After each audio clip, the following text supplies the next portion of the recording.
Hi there, and welcome to Unfiltered Solopreneur, the podcast where we share real, unvarnished stories of people who dared to break free from the corporate grind. I'm your host, Nikhil, and I'm passionate about helping solopreneurs like you turn their dreams into reality.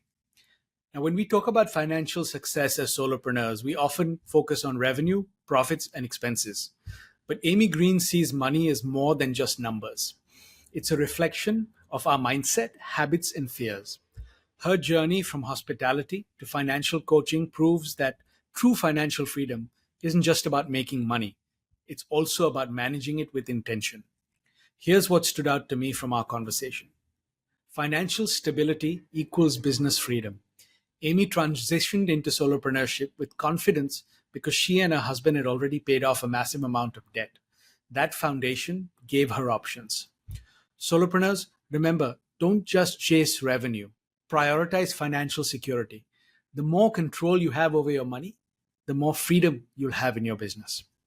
If you build it, they won't come. Amy started her business with a laptop and a Facebook page and expected clients to just roll in. They didn't. She had to go out and market herself, she had to network, and even knock on doors. Remember, no matter how good your product or service is, clients don't magically appear. You have to build marketing visibility and relationships. That is what fuels business growth. Your money habits in life equal your money habits in business.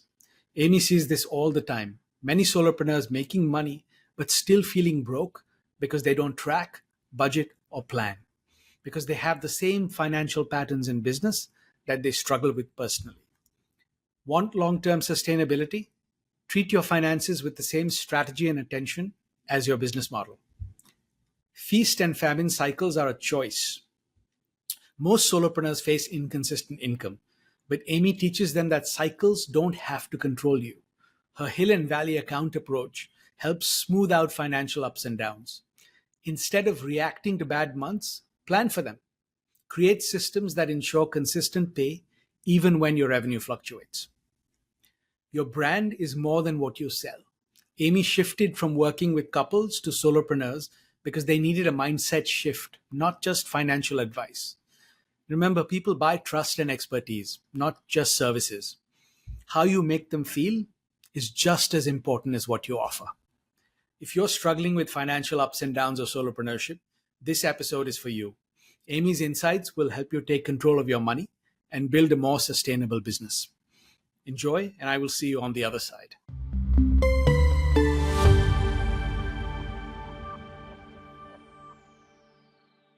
Hello, and welcome to a new episode of Unfiltered Solopreneur. I'm Nikhil Vaish, your host, founder, and CEO of BoostSolo.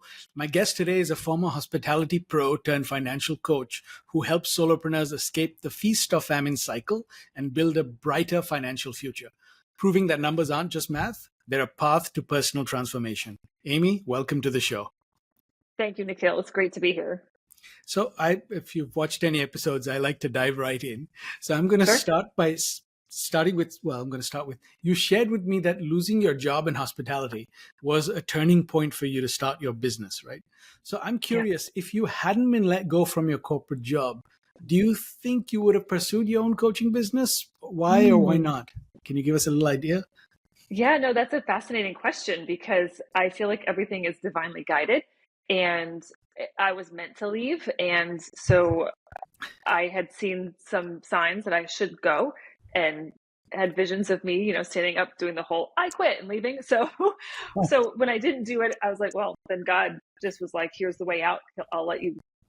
We'll get you fired. So I don't know if there's any other way, but I will tell you that we had already been on our path of financial transformation, my husband and I, paying off a ton of debt. And so we were about halfway through paying off $245,000.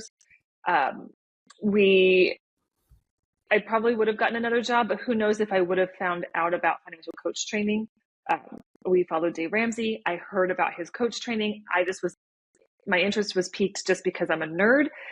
And then when I found out that I could make it a business, that's what really sold me on becoming a coach. So it wasn't necessarily I got fired and it just all worked out that way, right? So maybe I would have ended up here anyway, because I think we end up where we're meant to be at the end of the day. Yeah, I agree. And it's amazing because so many solopreneurs I speak to, because there are two ways you can take a layoff, right? There are some people who take it sort of like as a door closing, and the others who take it as sort of a window opening, if you like, right? Because it's not Hmm. necessarily, there is still, Yeah. the grass is always green on the other side. But obviously, we'll get into sort of the ups and downs of this journey too. But it's Yeah. interesting. Yeah, go ahead. No, I was going to say it felt like a door closing when it happened. I mean, my ego was really bruised, and so it definitely stung really big time because it wasn't just a layoff; it was being fired. But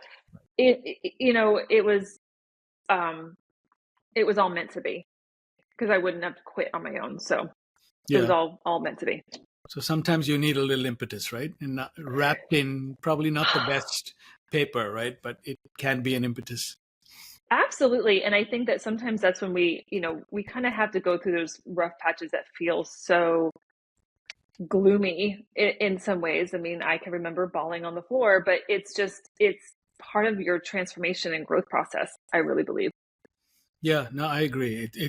In fact, whenever I look back on my journey, I always say the things that were hard that I overcame are the things that I remember most fondly because they sort of give me the impetus and the fuel rather than the things that came easy or, were Right. like huge successes.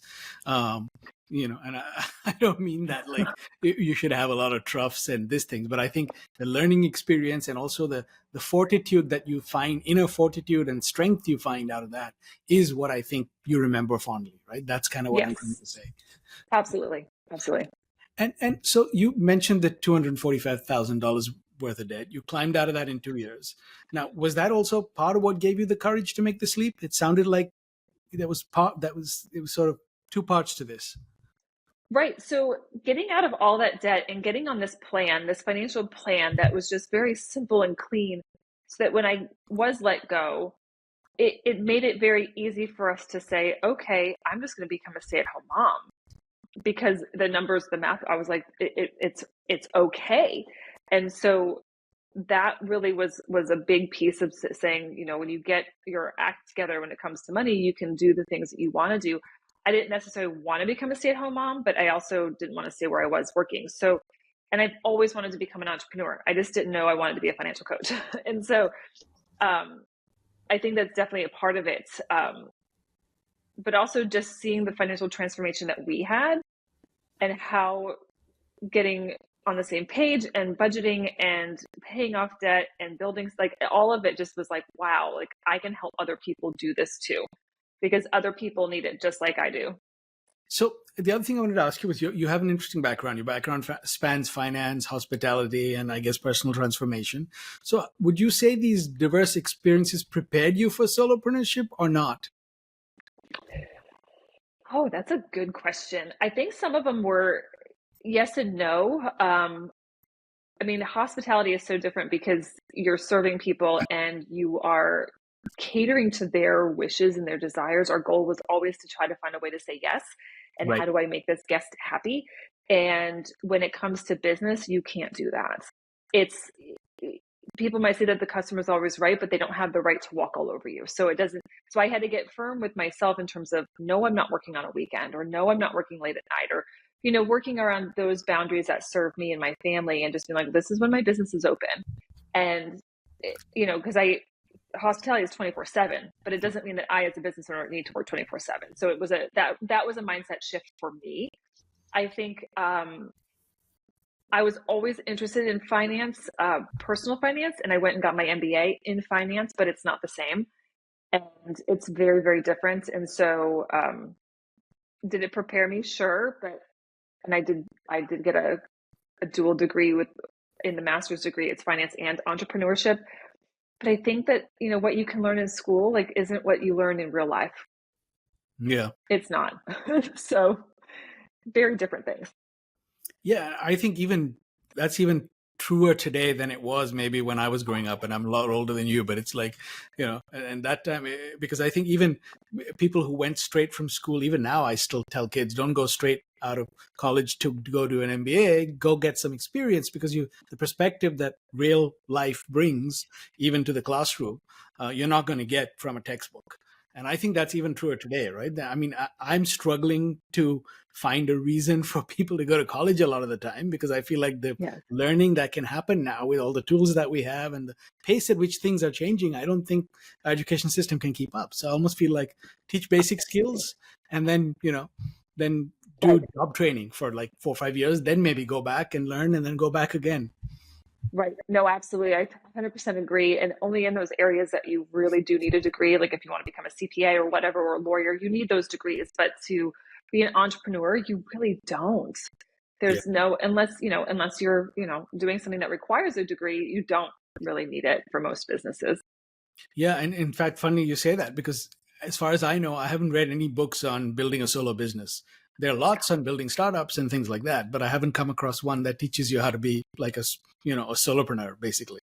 So There is one book, I can't recall the author, but it's called Company of One.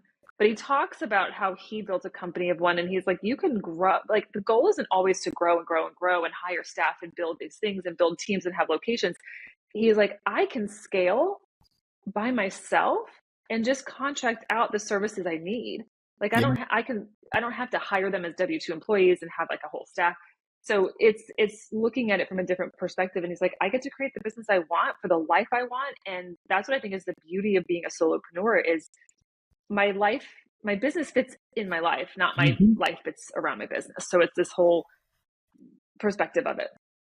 Yeah, absolutely. And I think that is sort of the one of the beauties of solopreneurship to me versus entrepreneurship, right? Is you basically, you described it. Your priorities are the foundation for your business, not the other way around, right?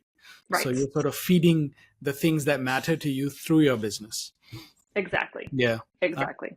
That brings me sort of to a question about what expectations you had when you were sort of starting on this journey, and sort of what were the realities or challenges that surprised you?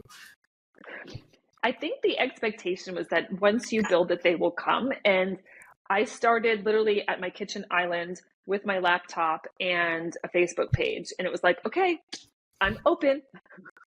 You can all come now. And it just felt like, well, now how do I attract clients, and how do I actually serve people? And so that became where that's like the part where the rubber meets the road, because how do you get leads? And that's what a lot of solopreneurs, when we meet other people, they're like, well, how do you get leads? Where do you find yours? Right. So we all want to kind of know. And that is a really, like, I literally walked the streets of my town knocking on like lawyer offices' doors, accountants' doors, financial advisors, right? Like giving my business card to the admin who probably just chucked it in the trash when I left, right? Like, so that was back in 2017, and it doesn't even seem that long ago, but it was just a different world technology wise. Like Zoom didn't exist, right? We didn't have certain platforms. So it was a different beast. And then, and then I managed it, obviously also being a stay-at-home mom. So working around kids' schedule. So yeah. It is interesting. I mean, in fact, I'm going to trademark the phrase, if you build it, they won't come. So, because every solopreneur I talk to has this idea, and I think honestly, social media sort of feeds into that, right? This notion that you're lying on a beach. In fact, I got an email yesterday from somebody who did a video for me and everything, and basically said, hey, if you use my technology, you can be playing golf, you could be lying on a beach, sipping margaritas as a solopreneur. We'll let the technology do all the work. Clients will be flowing in. Your biggest job will be like saying no. And that's simply not true, right? I mean, it's still good old fashioned. I still think it's worth it. This is not a negative pitch for solopreneurship. No, but I think you have to put in the work, like you said, right? And do the Yes, we have to put in the work. We have to do. You have to. And as a solopreneur, you're the CEO, the chief everything officer, and so you're doing, from, I call it housekeeping, but you're doing your P&L. You're doing the marketing. You're the influencer. So you're online. If you are doing any kind of social media, like videos or whatever, you have to create that. And then you're also servicing your clients, and you're sending out the contracts. So, it's all on you to do all the parts. And so it's having the expectation that it's not going to just be sipping margaritas on the beach while money rolls in through your multiple streams of income. It's a different beast. Yeah, it is. But, and also I think going back to your point earlier of having to do it, right, versus in a classroom, because I think the other thing that's really important is the balance everyone has to find on their own, right? because there is Yes. this notion of working on your business versus working in your business. And it's Mm-hmm. something I struggle with even now, right? It's like, am I doing the things that are just sort of busy work? Or how much time am I devoting to that? Like you said, some admin stuff has to be done. But Yep. sometimes it's easy to go down that rabbit hole and feel like I'm doing so much work, and where's the results? I don't, Yeah. clients are not coming, and the revenue is not flowing in. So I think that's the other thing you sort of, and I think I honestly, I don't know a better way than to figure that out as you are on this journey, right? Because I think it's different for everyone. Yeah. Well, and it's so important that you say that, because as a solopreneur and going through all this, and I've been doing this now for 7 years, being a solopreneur allows you to grow in so many ways because you are met with yourself along the road, and you are your own worst, you're your own obstacle.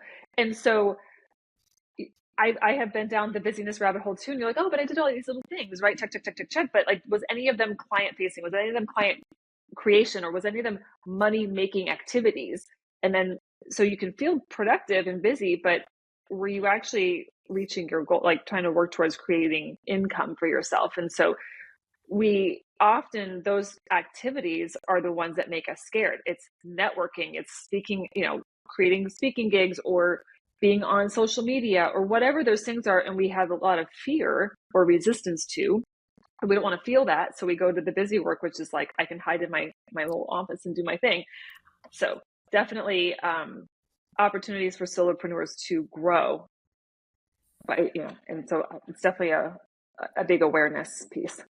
Yeah, and as you were talking, it just also struck me that's not a muscle you build in the corporate world, because every minute you spend gets billed, right, to a client. It doesn't matter if you're doing busy work or lazy work or real work, because Right. that's how the corporate world works, right? They're not sort of counting the quality of the work that you're doing in terms of the hours you're putting in.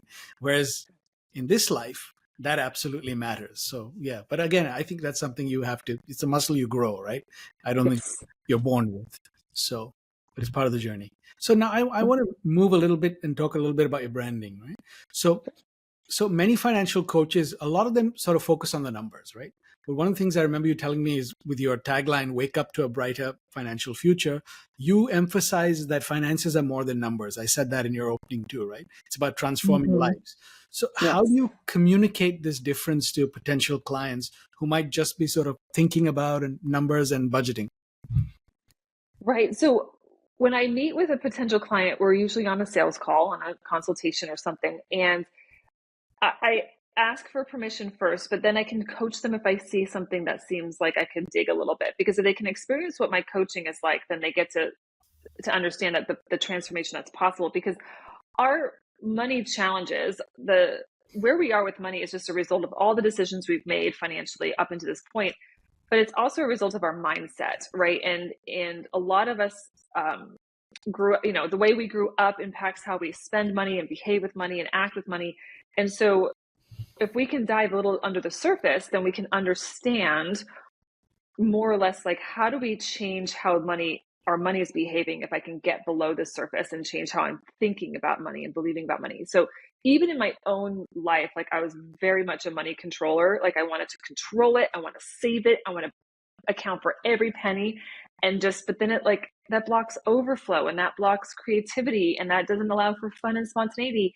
And I married a person who's opposite me, right? So it's breaking through those things, where I've had clients where I'm like, you don't get to look at the budget now because you control too much. You're so worried that she's buying like brand name groceries. Like, let's just relax. And then this one client, she took over a little bit, started to save money. And he was like, how is this happening? Because she was the spender originally. And then he let go, and he's like, wow, I'm so much more like calm about everything. And so we can just change how we're looking at money and viewing money, and understanding that it's okay, like, to let go of control is okay, but also for the free spirited people, like, to say, like, it's okay to come back to earth and look at a budget and not have a panic attack. So it's learning those skills, but knowing that the numbers really don't mean anything about you. They're just data. It's just data. And so what if you're like, I don't know, $300,000 in debt? Like, okay, we know that now. We want to get out of it. We're going to make different decisions going forward. And so that's all it does, is it tells us kind of where we are on the map. Now we have to adjust our course to get to where we want to be. Yeah, that's really interesting because money has a very different psychological effect with people, right? I'm not sure why, but it's Yeah. like an anchor that weighs people down 9 times out of 10, I found.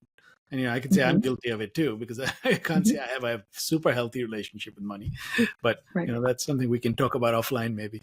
So what's been the most challenge? Because I mean, so there's a lot you just unpacked there, right? In terms of, Yes. because usually you look at a spreadsheet and you're looking at a spreadsheet, but you just talked about sort of getting under the surface. You're sort of digging into people's, the good and bad of money, right? Because that's typically how people think of money. They think of it almost, Hmm. they personify it as it's a good thing or it's a bad thing, or it leads to Right. evil or it leads to good things, right? And it's probably none of those things and all of those things, right? So Hmm. what's been the most challenging aspect for you in terms of communicating this aspect of your value proposition? Because I think it's a very interesting proposition. Yeah. So I don't start with it, right? So people just want the result. And Yeah. so really communicating that I can help people build wealth that outlives them, that I can help, a solopreneur turn their irregular income into a secure, stable, debt-free future. That's kind of where I lead. But when we can start to talk about stuff, when I can interact with them, that's where we can actually have some of those magical moments where we dig a little bit. And it's because, yeah, people are like, oh, I can't not spend, like I've got kids, but then you find out that it's really guilt that they spend out of, right? Or there's an emotional trigger that's leading them to the behavior. We can get behind it, and then we can clear it out and we can overcome it, and we can free them from that, right? Whether it's guilt or shame or whatever. So it's leading them with what their desired result is, which is usually financial, building wealth, becoming a millionaire, whatever, stability, security, that kind of thing. And then once we get talking and going, we can dive in deeper.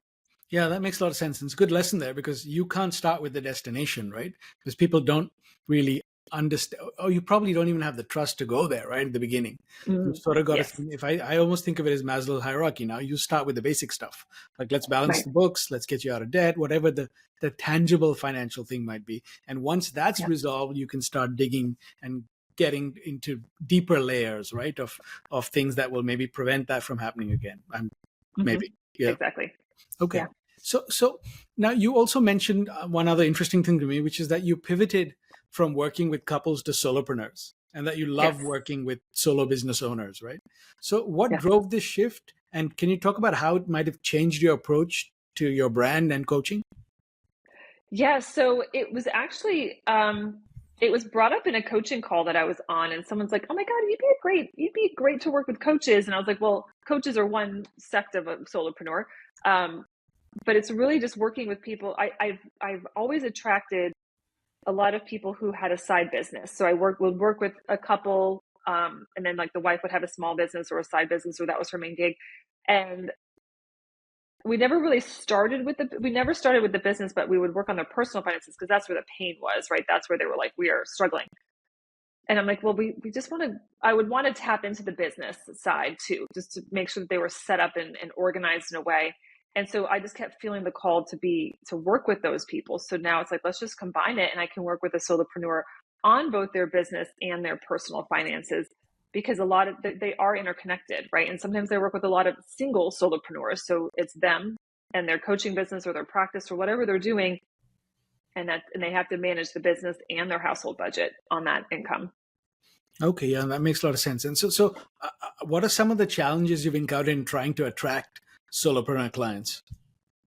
I think I'm not sure if a lot of people resonate with the word solopreneur, Solopreneur yet, right? and it's something I'm toying with, right? And so I would love to pick your brain, um, because when I think about coaches or personal trainers or even real estate agents, they don't consider themselves solopreneurs, but I would. You think about just anybody who has a small business of any kind. You could be a graphic designer, you could be all these different things that you're just working by yourself. Um, a lot of people wouldn't consider themselves a solopreneur. So are you an entrepreneur? Are you a business owner? Are you self-employed? Like what's that? So I don't know if it's the language I'm using. So I feel like that's really key. I just have to really get clear as to what exactly do they call themselves, and I think that the irregular income really is their pain point, from those I've spoken to, Yeah. just that irregular income. But how do you define themselves? That's what I find as a challenge. No, you're absolutely right because most people don't think of themselves or call themselves. Like even on LinkedIn, you're not going to find most people's titles sort of saying, or even keywords saying solopreneur, right? They'll typically be a business owner, or they call themselves entrepreneur, or sometimes just CEO, even if it's not a company, right? Right, So right. you're absolutely right. But there are identifying traits, and I think, I mean, solopreneur is a relatively new term, right? I don't think it existed like Yes. a year ago. So now Right. we live in the hashtag world, right? So I think everything needs a hashtag. So I think it'll become more popular as it sort of takes root, because it, Hmm. and to my mind, I like it because it distinguishes the entrepreneur from the solopreneur in my mind, right? Because the entrepreneur, what you were Hmm. talking about earlier, is start a company, get employees, they might get capital, they'll raise money, they take a very different route. Whereas Yes. the way you described it, this is about prioritizing your life and building your business around it, right? It's Right. replacing that corporate paycheck with a recurring, consistent, reliable revenue stream. Exactly. Exactly. That's how I think about it. But you're absolutely right. That's the Yeah. same Right. struggle I have finding, solopreneurs. It is a little bit of a needle. It's sort of a little bit of threading the needle. Yes, that makes a lot of sense. Yeah, because it is tough, and I have a passion for this, for like the individual, because I know so many, right? I know so many solopreneurs, um, a lot of coaches of all kinds, coaches for everything from spirituality to love to finances, everything. So yeah, but really separating from the person who owns like a restaurant or a hair salon, or all the different pieces Yeah. out there. Yeah, Yeah. exactly. And you have to sort of do it by industry, right? In terms of, well, I mean, that's another thing. If you're talking about sort of niching down, but that's Yes. a different topic. So if there was so what's one branding lesson, let me ask you, that you wish you'd learned earlier in this journey? Mm, that's a really good question. I think it's I think it's to identify the problem that your clients, your ideal client struggles with. And and you want to speak to that problem in a way that attracts the empowered version of your client. Because I used to work with, couples who were struggling with debt, but like sometimes the way that I'm verbalizing that will attract a client in crisis, financial crisis. And that's just not my jam. So I'll work with you, but I really would rather work with people who like make a lot of money, just need help organizing it and paying off debt and getting themselves to a better place. And so it's really being clear as to what you do and who you work with. And that's a tough piece. Yeah, it is a tough piece, and it's also part of the Yeah. journey, honestly, because there's a little bit of trial and error in that, and you kind of Hmm. have to go through the mud on that, I will say, uh, Right. in terms of identifying a niche client. And then the messaging is really important too, right? How you talk to them becomes critical because they have to sort of self-identify in your message. Like you said, Hmm. otherwise you can attract the wrong type of client, which is not the right fit, in which case you waste time, or they can't afford your services, or they don't need them. Exactly. And you've ended up sort of Right. spending time trying to cultivate somebody who's not a good fit for you or Right. your business. True. So Yeah. let me ask you in terms of storytelling, though. So now you've experienced both job loss and building financial freedom. So how do you Hmm. use that story to connect with potential clients? Yeah. Well, I think the story itself is just because we are real people, we're a real family, and I got laid off or let go, and we still paid off a lot of debt, and we still did all these things. And when people can hear that, these stories of people winning in this way, they're like, oh my gosh, well, if you can do it, then I can do it too. And like, oh my gosh, she did that and she lost her job and whatever, all the things, right? So it's just really understanding that you're able to um, prove to them that it's possible for them too. Yeah, and you also, to me, you also walked in their shoes, right? Because Yeah. that's another thing, which I think, at least for solopreneurs, I always say you are the brand. So to me, your Yes. story becomes far more important than for an Apple or an IBM because they're sort of Hmm. entities in their own right, right? For us, Yes. there's no distinction between the brand and who we are and our story. And I always feel that that's the most powerful piece to connect with potential clients. And again, going back to the self-identification for them to sort of relate and say, oh yeah, she understands what I'm going through because she's Right. been through it herself and found a way out. So I think Right. real Right. powerful piece in the brand. Sorry, go ahead. Absolutely. No, I'm just thinking too, like even just as a solopreneur and working with solopreneurs, like I'm going to teach you how I manage my money so that I can pay myself a consistent paycheck. So it's just simple and we'll tweak it to what works for you. But I used to not pay myself consistently. It was like, oh, I got a client, pay myself, and then no clients, then I'm not getting paid, right? So how do we create what works for you? And I just put myself in a very simple system, and it works. Um, and so yeah, being in the same boat as my clients, right, with the same challenges, I Yeah. can speak to it. Yeah, and there's an authenticity to that too, right? Which is really Yes, important, I think, also. So you're not just, absolutely. because there is a difference between lived experience and textbook knowledge, as we were saying earlier. Yeah, I think there's a lot of value in the prior. Um, right. so, in fact, you sort of brought up an interesting thing that you'd mentioned to me. You just mentioned again. Solopreneurs struggle a lot with this feast and famine income Oh cycle, yeah. right? So big Yes. months followed by slow months, and typically a lot of them will. And I think you told me that sort of go off and make a big purchase when they have a good month, pay off their debt, Mm-hmm. and then suddenly it's a lean month and you start racking up debt again, right? So how do Mm-hmm. you sort of help clients sort of build this financial stability and break the cycle in the long term? Yeah, so it's really about looking forward versus looking back. So I think about a client that I'm working with now, and she's like, "Well, December was slow, so but January's gonna be good. But now I got to pay off December." And I was like, "Don't pay off December. Just let December be its flaming pile of poo. Like let that sit there.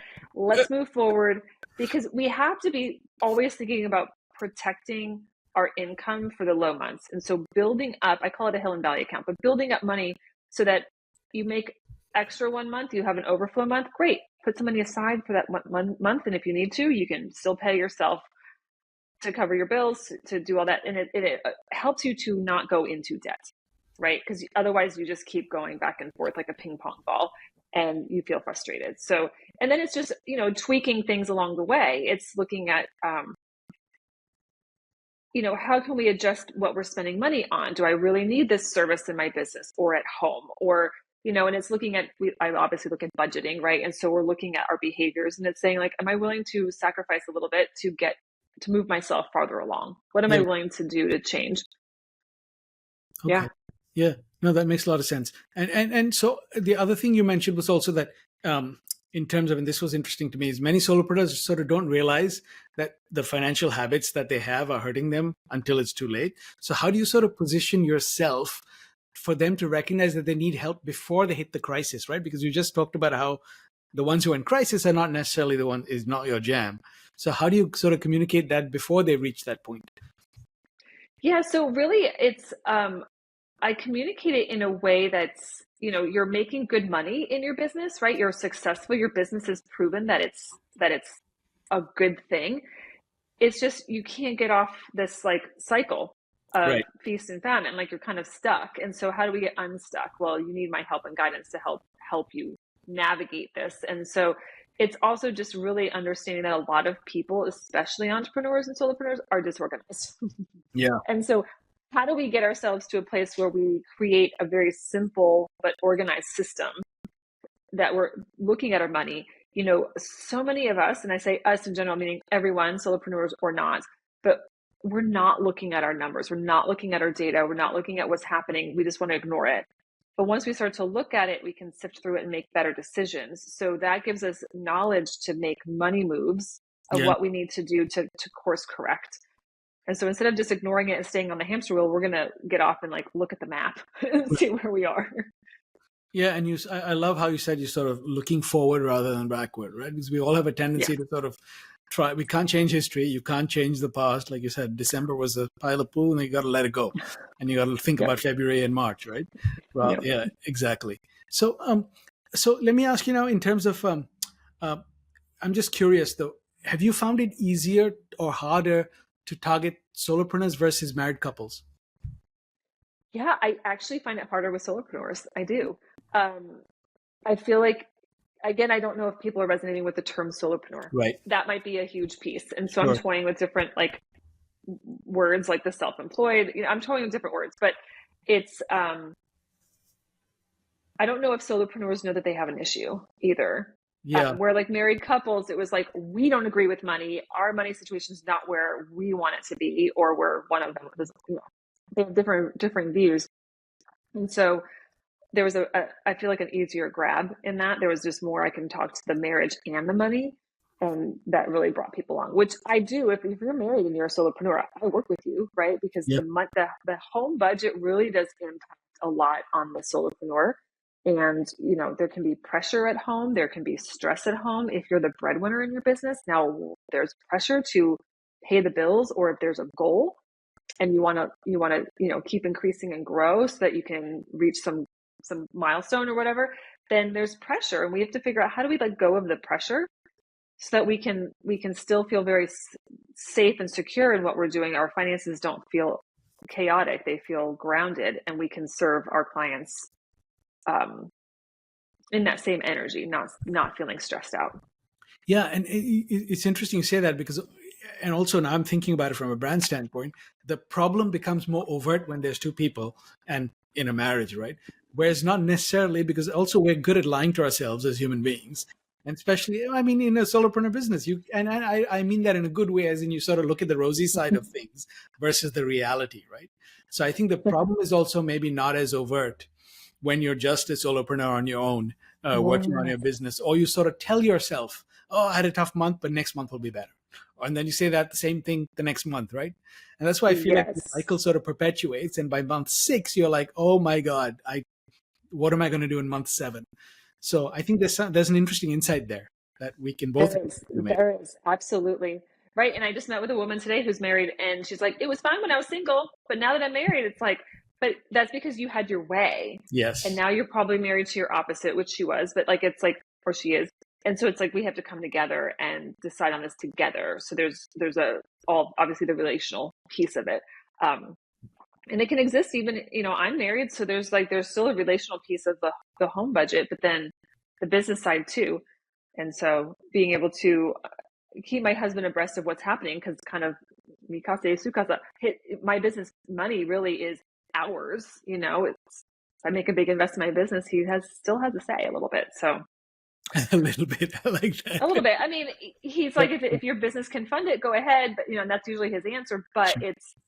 this is money that I'm saying, rather than me take it home as a paycheck, let me invest it here. Sure. No, So that makes a lot of sense. yeah, And you're right. yeah, It's like, in any partnership, there has to be communication for it to yes. work. So let me ask you now, what's a mistake that you've made in your own financial journey that's become a valuable teaching moment for your clients? Is there anything like that Mm, that you use? that's a good one. I'm trying to think if there's a big one. Like, one of the biggest ones that I made, it goes way back. I bought my first condo in '08, the beginning of '08, and I bought it all wrong, because back then everyone was just like, you want to buy a house? Here's money, here's money, here's money, right? And so I could buy it with only 5% down.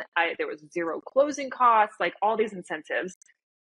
And so it was exciting, but then that was before I met my husband. Then I meet my husband. So now I'm moving out 2 years later. So now I've got this condo which is now underwater significantly from what I owe on it. And we rented it out, and we rented it out at a loss for 6 years. Wow. It was losing money every single month, because what I could charge in rent couldn't cover both mortgages and the taxes on it and the insurance, right? So everyone thinks that real estate rentals are like the way to make money. And I'm like, well, and then we had one tenant she was needy. And so there was just some, you deal with some challenges with the tenants and all of that.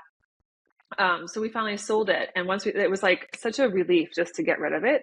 And we sold it at a loss. But I think sometimes, we look at real estate as being like the end all be all to wealth. And I'm like, okay, it's nice to have a paid for home when you're in retirement. Sure.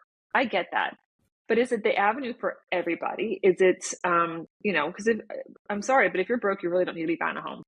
There's just too many costs associated. I don't think it's necessarily the best ROI. I did the math on this home that we bought. My husband had bought it right when we started dating.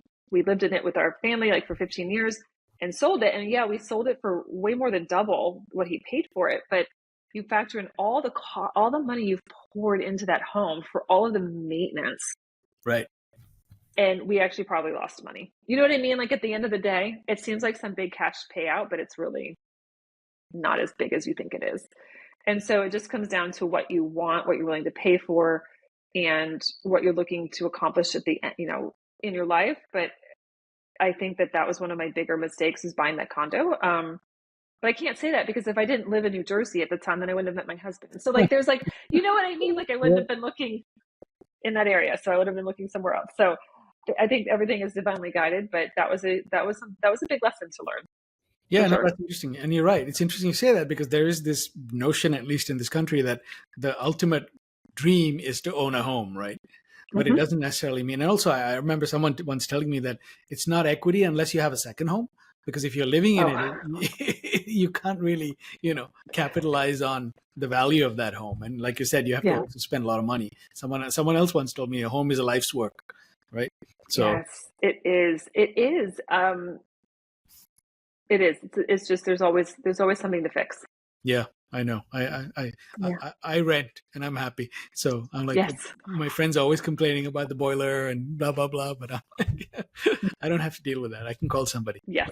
But Exactly. each to his own. There's good Exactly. things about home ownership too. Just do it smartly is, I think, what we're saying. Yeah, do it smartly. So let me ask you now, if we were to meet 5 years from now, how would you define success for you, both professionally and personally? Because they are sort of intertwined.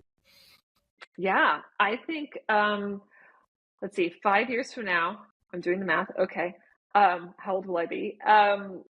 Yeah, I think success is that I have a business that's just really running itself. Like, I've really created systems in place that allow me to keep my client roster full, or I'm scaling to group programs versus one-on-ones. And it's just giving me the financial freedom to do what we want to do, right?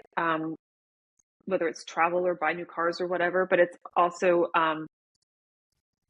giving me the joy of doing what I love, right? Which is helping people with their money. And so success to me, yeah, it could be the income number, but it's really just helping people, like being in a business that's just fully booked is what I would say. Like, being fully booked and in demand would be amazing. And so that's really, yeah. That's great. And I noticed you did not have buying more condos on your list. So No, I think for us, it might be buying a horse. It might, because my daughter likes to ride, and it's doing the things that will that bring us joy, that help our kids. Like, my daughter can only do so much until she owns her own horse. So like, there's only so much we can do. And so being able to do those fun things would be awesome. But being able to travel and take my kids like wherever, that's really would be really awesome. Yeah, and what I love about your answer is, again, going back to what we were talking about, is the entrepreneur might have said to build a company, turn into a unicorn, have like 14 offices. But here we're talking about all the things you just described, which is about joy and about sort of focusing on the priorities that matter to you, right? And that's what I love about the solopreneur dream. To me, that is what articulates it or encapsulates it. Exactly. So if you could offer one piece of advice to somebody wanting to start their solopreneur journey, what would you say to them? Okay. Financially speaking, I would tell them to set aside taxes from the beginning. For every dollar you make, save 15%, right? Make that automatic, because it's automatic when you work for somebody else. When you're in a W-2 position, your taxes are withheld. You need to do that on your own. Otherwise, you're going to get a big tax bill. And you get like a grace period that first year in business, but after that, you need to be paying them on every quarter. Right. And so it's something that, people are like, oh, I'll just pay at the end of the year. Well, they're going to tack on an 8% penalty, because you're supposed to be paying all year long. Everybody else is paying all year long. So you need to do it too.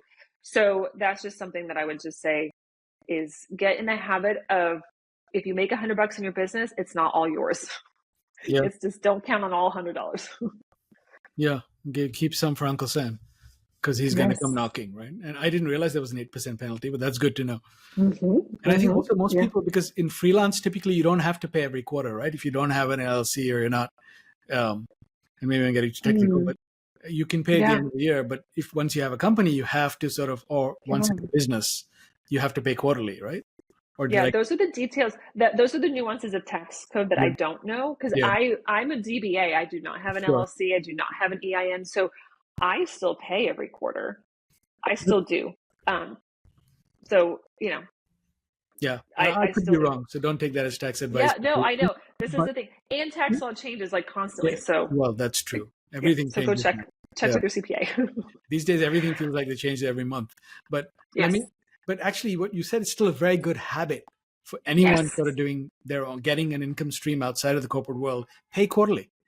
You don't have Yes. anything because you've already set the money aside. You're not sort of tempted by it, and you're not suddenly going to end up using it for something and then be sort of in a famine position at the end of the year. So I think that's really Yeah, good way to absolutely. do it. Yeah. So Amy, is there anything else you'd like to share with our listeners that you feel we haven't covered today? Hmm.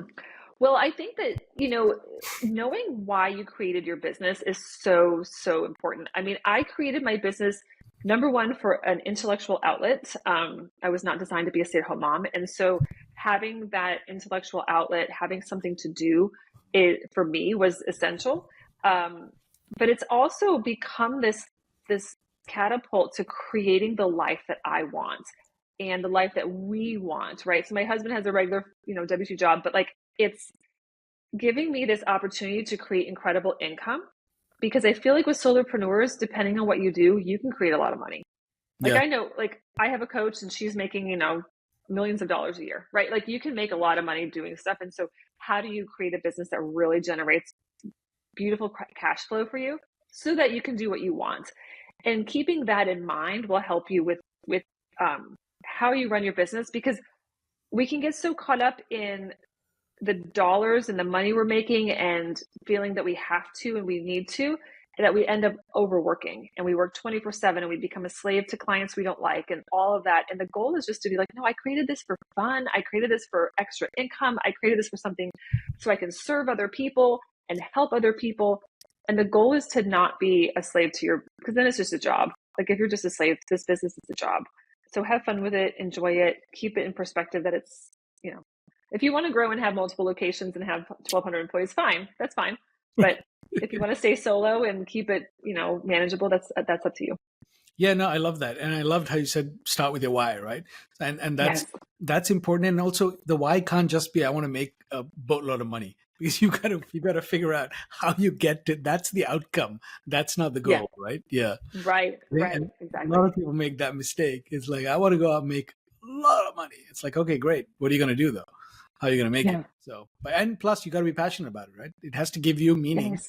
and purpose because you got to wake up every day without any rules, without any structure and literally, go to work and go through the grind. Like you said, you went knocking on doors. I mean, Yeah. Yeah. Knocking on doors. I mean, networking parties. Oh my goodness. All of it for sure. perfect. Well, that's a good way to go to our rapid fire round. So I'm just going to throw Sure. a couple of questions at you and whatever comes to mind, just throw at us. Okay. So, what's the most surprising thing you've learned about people and their relationship with money? There's a lot of shame around money, a lot of shame. And everyone thinks that they should be doing better than they are. And I think it has to do with our social media culture. Yeah. And, the left does the rich and famous, which totally dates me, but it's this perspective of I should be farther along than I am. And I'm like, should you really? But then we're not taught how to become that. We're not taught how to get to that point. So, because we're taught on one side, you should be wealthy, and the other side, well, you need to be spending all this money. And so so there's a lot of shame, a lot of embarrassment, a lot of guilt. It's interesting you say that. I don't know but a couple of weeks ago, I saw they did a study where Gen Z felt like the basic salary should be like $600,000. What? Just the basic salary. I'll send it to you if you're interested. Yeah. It No, just that's hits on fascinating. exactly what you just said. And they were the only Yeah. generation that was out there. Everyone else was like, boomers, X, everyone was like on planet Earth. But anyway, if you could have any superpower to help your clients achieve financial freedom, what would it be?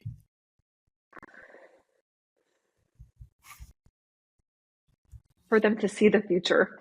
I feel like if I could help them see the future or to believe that their future self is already done, because that's the truth. That's the method. That is the way of knowing that what you want wants you back. It's already there. You just have to now go get it. So what would future self millionaire you do in this moment today. And so knowing that that future self is done Yeah, I love changes that. everything. And it also Yeah. fits with what you were saying in terms of getting them to look forward rather than backward. Yeah, look forward. Don't stop looking backwards. So if I were to ask you your financial advice in 3 words, what would you pick? Give, save, and spend. Ooh, I love that. What's the most common money mistake you see people make?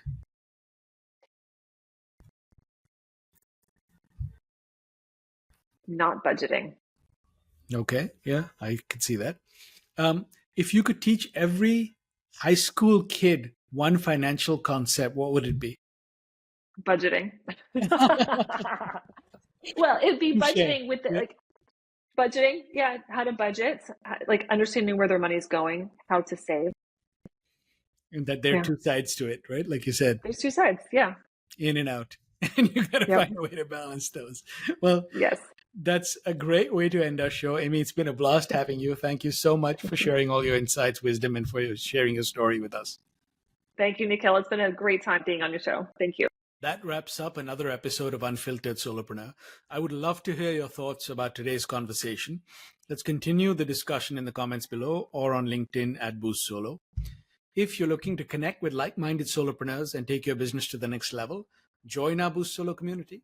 And if you're ready to turn your expertise into a story that sells, book a free strategy session at BoostSolo.com. Remember, your story is your most valuable asset. Live solo or die corporate.